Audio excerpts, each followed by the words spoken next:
Well, hello to you, our partner. Thank you so much for you.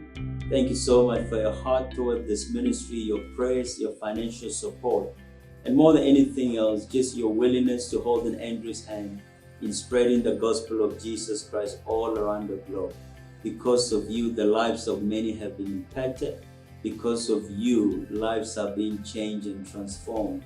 And because of your support, the gospel of Jesus Christ, more than anything, it's becoming a household name brand where many lives are being changed and many lives are really being impacted for the better.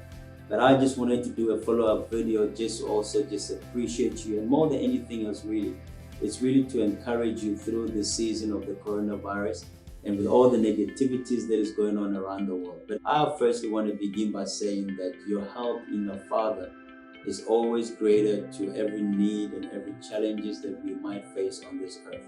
And that there is no mountain anywhere, but every man's ignorance is really their mountain.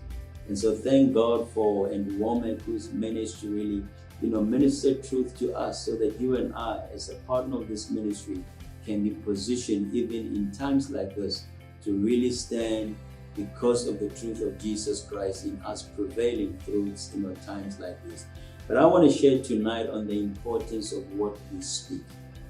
In 1 John chapter 4, verse 5 and 6, it reads as follows. It says, "They are of the world, therefore they speak as of the world, and the world hears them."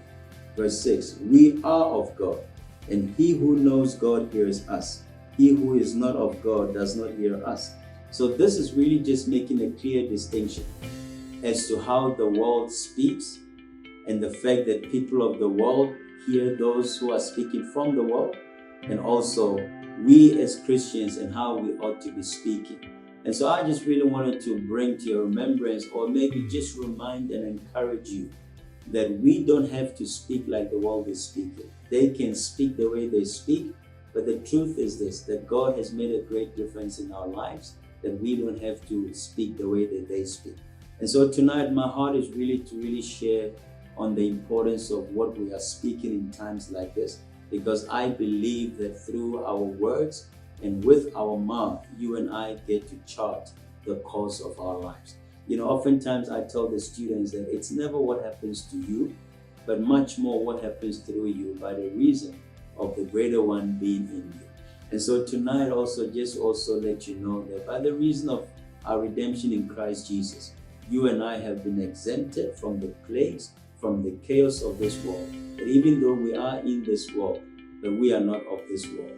And so in the book of Psalms chapter 2, let me maybe just open there quickly. In Psalms chapter 2, verse 7, it reads as follows. "I will declare the decree. The Lord has said to me, you are my son. Today I have begotten you." And so the declaration of the writer was the decrees of the Lord. You are my son. In the word are many decrees the Lord had declared or decreed over us. And so my question tonight is, what are the declarations of your mouth? What are you saying? What are you speaking in this season? Are you speaking like the world is speaking, or are we speaking as those who have been possessed by God Almighty Himself? Are you speaking as one who knows themselves to be an overcomer? Are you speaking as one who knows the realities and the truth of what God has accomplished through the person of Jesus Christ? And so I just want to encourage you tonight that the declarations of our mouth will be the decrees of what God has said concerning us.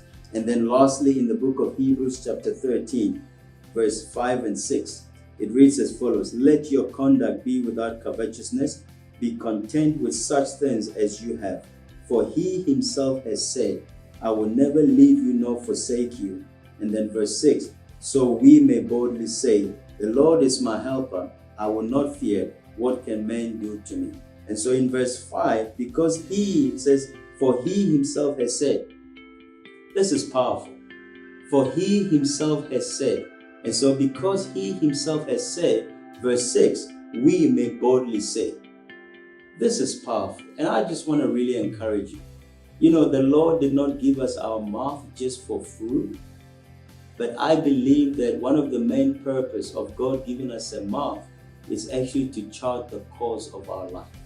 And so even in this season where the world might be speaking negatives, where the world might be saying things, I just want to encourage you that you and I have the power within us to chart the course of our life by the things that we speak. And God has made it clear that it says, for He Himself has said, so that we may boldly say. And so I want to encourage you tonight to begin to say boldly what God has said. We don't just say it, we say it boldly. And we can say it boldly because we are confident in what He has said concerning us. We are confident knowing that He cannot lie. And so if He has said it, that is what shall come to pass. And so we just wanted to take this time just to really remind you of these truths, because I really believe that in times like these are when you and I ought to be rising and be shining brighter. But the key is really in what you and I will be saying. So we appreciate you, we thank you, and our heart and prayer is just so that you and your family will really be safe through this time.